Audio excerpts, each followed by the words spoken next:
7 Muslim men who formed a Sharia street patrol have been acquitted by a German court which ruled they didn't break any laws against wearing political uniforms. The so-called Sharia police group first made headlines in September 2014. That was when, wearing orange vests, the men started to patrol the streets of the city of Wuppertal. They demanded that people stop drinking, stop gambling and stop listening to music. The court claimed that they could only have broken the law if the uniforms were, quote, suggestively militant or intimidating. Let's get some thoughts on this. Reaction now from German Democratic Alliance Chairman Remzi Arrow and Maximilian Krauth from the Alternative for Germany Party. Guys, thanks for making time to be with us today. Nice to see you. Maximilian, if I can come to you, what do you think of the court's decision here? The court's decision shows that the German legal system is not prepared for the new problems we have through the mass immigration of Muslims. So the court couldn't decide another way just because the laws aren't prepared on the new problems we are faced with. Yeah, but in this particular case, they weren't actually causing any problem, weren't threatening anyone particularly. You could say it's free world, you should be able to say what you want to do, what you want to do. In fact, they were so harmless in this case, I say in inverted commas, people even mistook them for a bachelor party. I mean, was it so bad what they were doing? I don't think that it's like a bachelor party. So imagine you go across the street and you listen to music, and then you get offended by 4 or 5 men in orange suits, and they tell you, don't do that, stop it. I mean, that's very intimidating and very aggressive.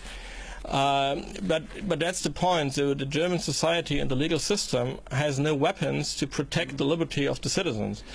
And that's a real problem, and people are very annoyed about this situation which we have in the country now. Remzi, thin end of the wedge here. You can see what Maximilian's saying there. Similar things have happened in other parts of Europe as well, and on some of the streets of East London as well. Why shouldn't people be able to go out in their hometowns and cities, go out, have a drink, listen to music, ladies wear short clothes if they want to? Why shouldn't they have a laugh on the streets of their own town? What's wrong with that?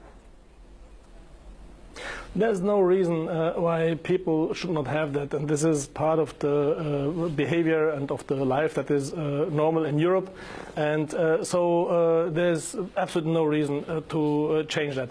But you know what is very strange to me is the biasing and the double standards.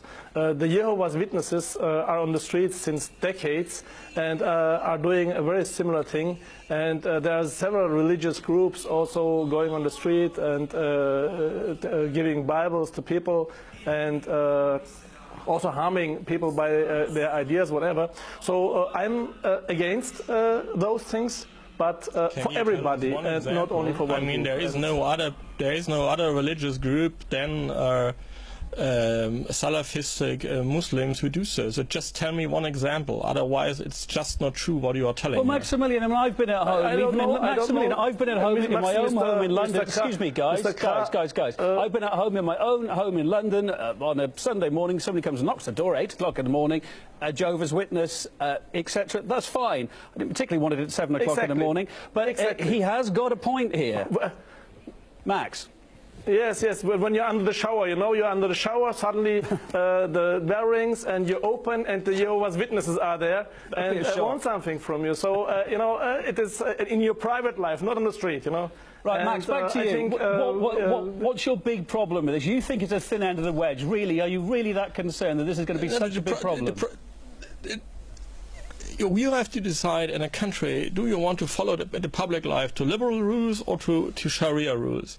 And if a country decides they want to follow liberal rules, then the state has the duty to enforce those liberty against all attempt to push people in the other way. And this is what not happens in Germany. So the people get touched, people come under pressure, and the police and the legal system is unable to defend liberty. And this is something I think it's problematic, and it's scary. But what about the Muslims that have been invited into Germany by Angela Merkel, and they want to live a life like this? They want to live by Sharia law. Surely there should be a place for them as well. Yeah, you're not arguing against that, Max. Mr. Krauth, it's very easy. If you come to a liberal country and carry on, Max, and then we'll let Remzi have his say. It's very easy. If you come to Rome, live like the Romans. So if you come to liberal Western Europe, you have to accept that there are a public life which is not following Sharia. So you have unveiled women, you have women in short skirts and tight clothes.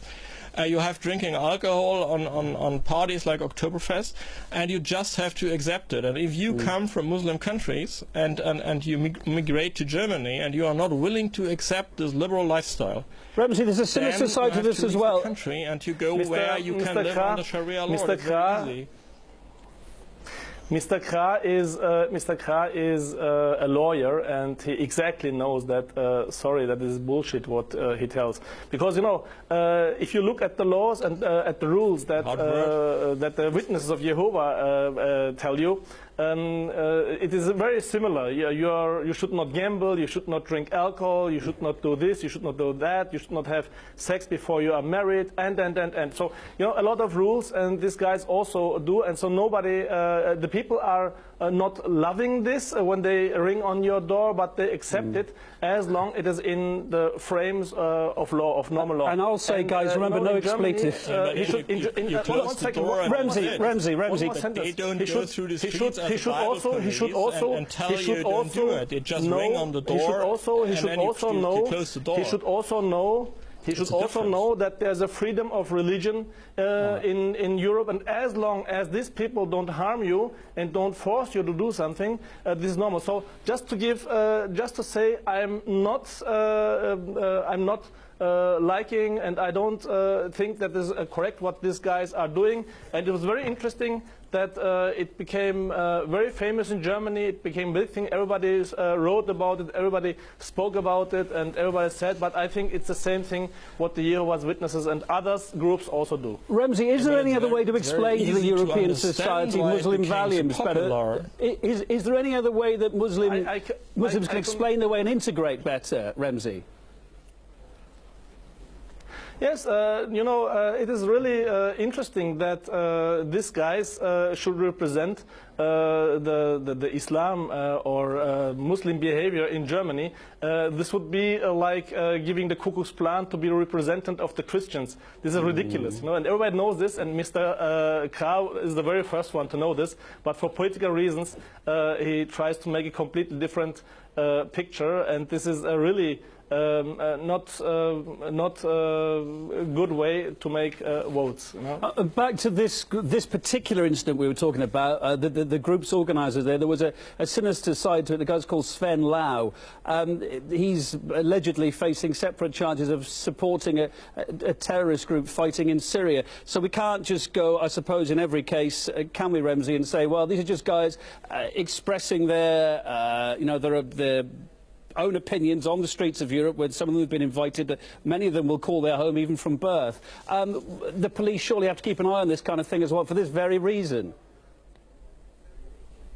Yes, you're right, but you're absolutely right. So there's no reason to say this is good or whatever.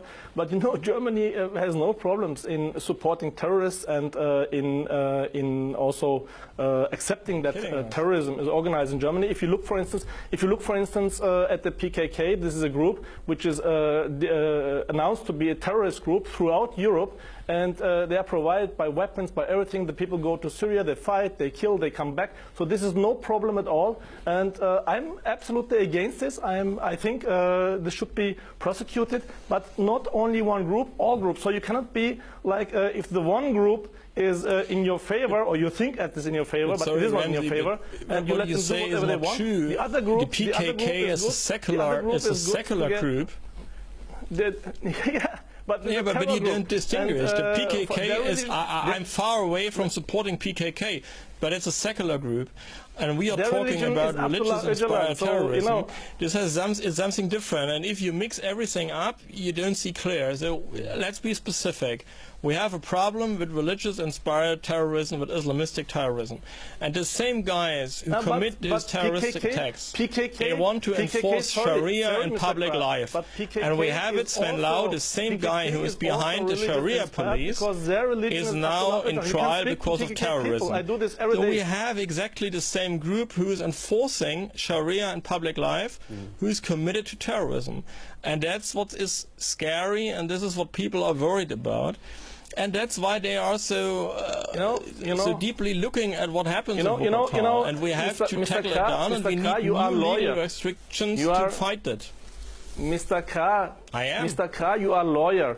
For me, it does not. I am. There's no difference. Which is the inspiration for terrorism. You know, the PKK people, they're inspired by Abdullah Öcalan, and they pray to Abdullah Öcalan. This is also a kind of religious inspiration. But in the end, it does not matter. There is some very stupid, very strange things going on. Germany, on the one hand, says that the Sharia guys are the bad guys, which I completely conclude that it is not okay what they do, that it's strange what they do. On the other hand, you have the PKK, and you only have to see what they do, how they are organized. Guys. They're in drug trafficking. They're in every terrorist things. They Guys, it's off on a bit of a tangent now. They kill people, dozens, 10,000s, and you have no problem with that, you know. Guys, it's off on a bit of a tangent now. I'd like to thank you for your time. Thanks for coming on and giving us your thoughts. Nice to see you. German Democratic Alliance Chairman Remzi Arrow, Maximilian Krah from the Alternative for Germany Party Live, and Arte International this hour. Have a good day, guys.